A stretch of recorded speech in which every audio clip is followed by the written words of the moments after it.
नरेंद्र मोदी जी का। प्रधानमंत्री जी, हम सभी आपको सुनने के लिए आतुर हैं। यहाँ इकट्ठा हुए हैं और इन भारतीयों को आप कुछ ही देर में प्रधानमंत्री नरेंद्र मोदी संबोधित करेंगे। और ये तस्वीरें आप देखिए, भारतीयों की तरफ से भव्य तौर पे स्वागत किया गया। इसके पहले कल्चरल प्रोग्राम का भी आयोजन किया गया था।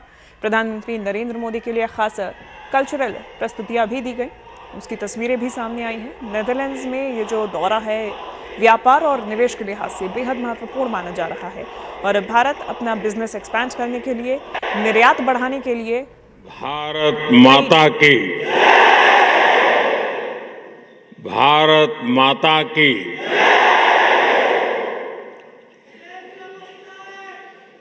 इतना प्यार, इतना उत्साह, सच कहूं कुछ देर के लिए मैं भूल ही गया था कि मैं नीदरलैंड में हूं।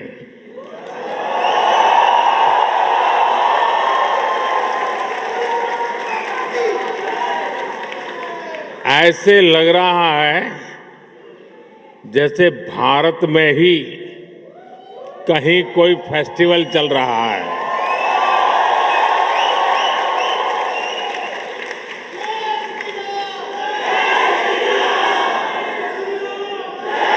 वैसे तो द हेग को दुनिया city of peace and justice के रूप में जानती है, लेकिन आज यहां जो माहौल है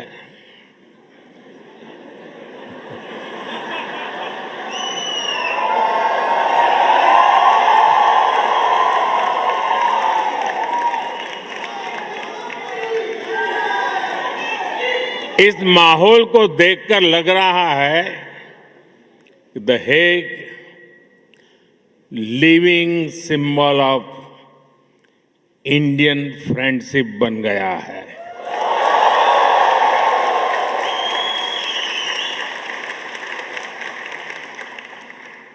ये दिखाता है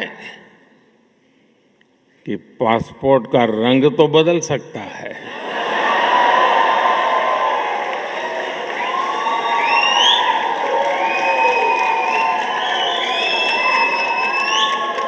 एड्रेस भी बदल सकता है, टाइम जोन भी बदल सकता है, लेकिन मां भारती की संतानें कहीं भी रहें, ये गर्मजोशी, ये वाइब्रेंसी, लाइफ को सेलिब्रेट करने का जज्बा, ये हमारे हमेशा हमेशा हमारे साथ रहता है।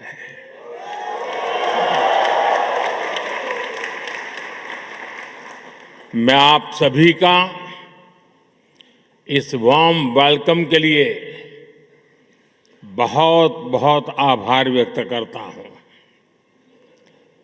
और जब मैं यहां प्रवेश कर रहा था तो पूरा महाराष्ट्र, छत्रपति शिवाजी महाराज,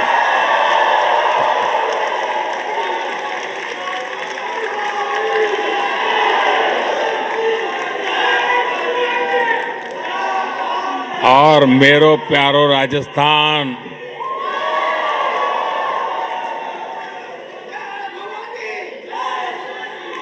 और ए फॉर असम,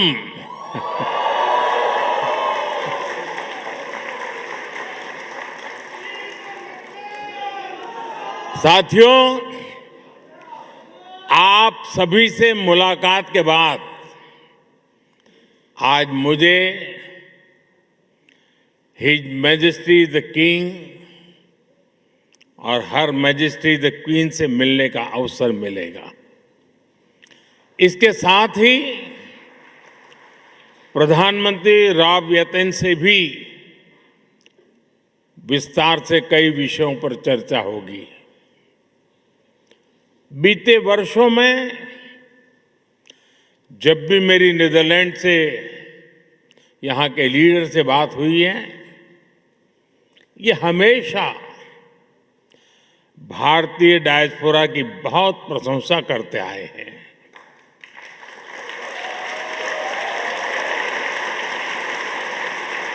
मतलब कि आप सबकी प्रशंसा करते हैं।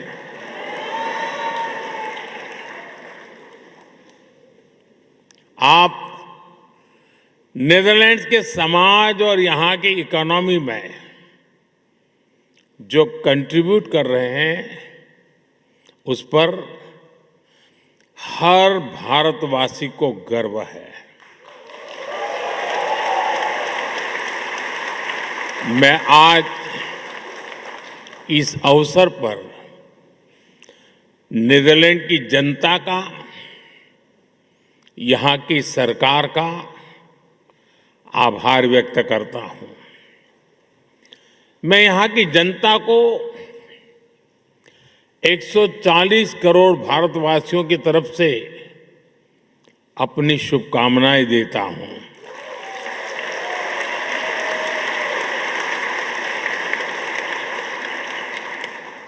साथियों, मैं पहले भी नीदरलैंड आता रहा हूं।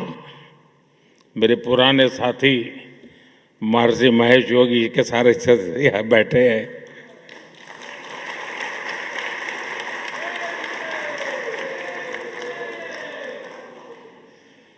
और यहाँ रहने वाले भारतीय समुदाय से भी मेरा खासा परिचय रहा है।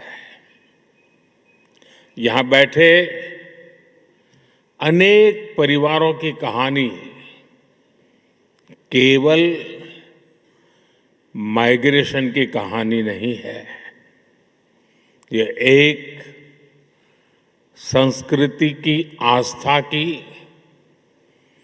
तमाम संघर्षों के बीच ये प्रगति की कहानी है।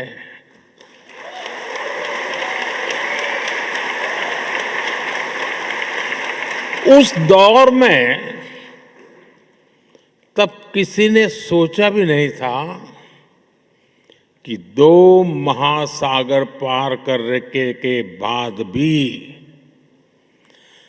भारतीयों की पहचान इतनी जीवंत रहेगी।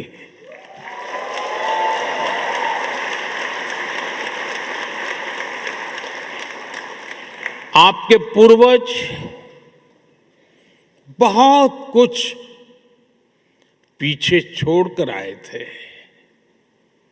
लेकिन कुछ चीजें हमेशा उनके साथ रही। अपनी मिट्टी की खुशबू,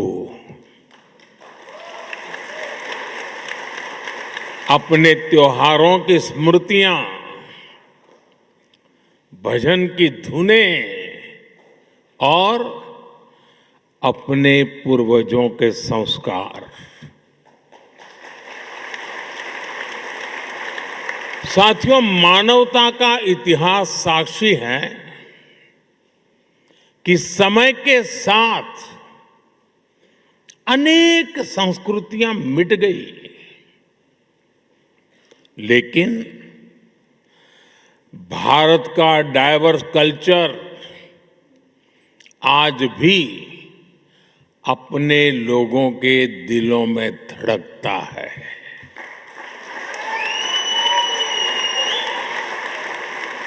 पीढ़ियां बदल गई, देश बदल गए, परिवेश बदल गए, लेकिन परिवार के संस्कार नहीं बदले, अपनापन नहीं बदला। आपने डच भाषा को अपनाया, लेकिन अपने पुरखों की भाषा को भी छोड़ा नहीं।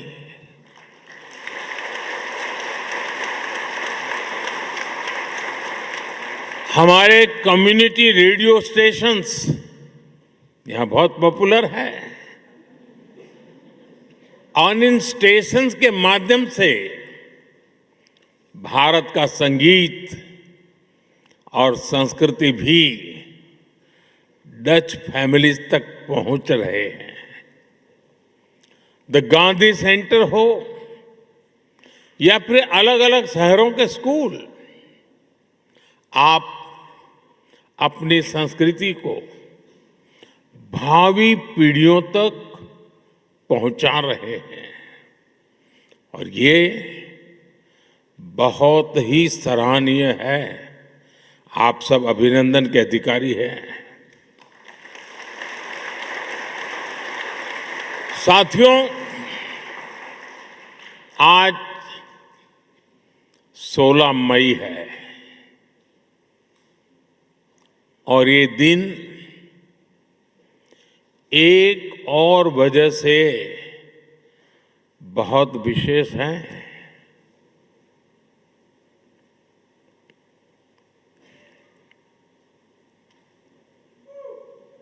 सोच रहे हैं ना? सोचिए, जरा और सोचिए। आज से 12 वर्ष पहले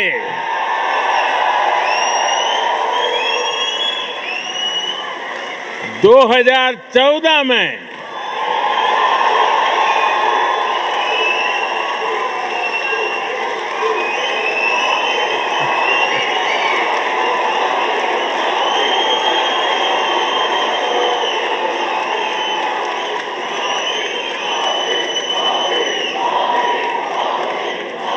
सोलह मई 2014 कुछ खास हुआ था।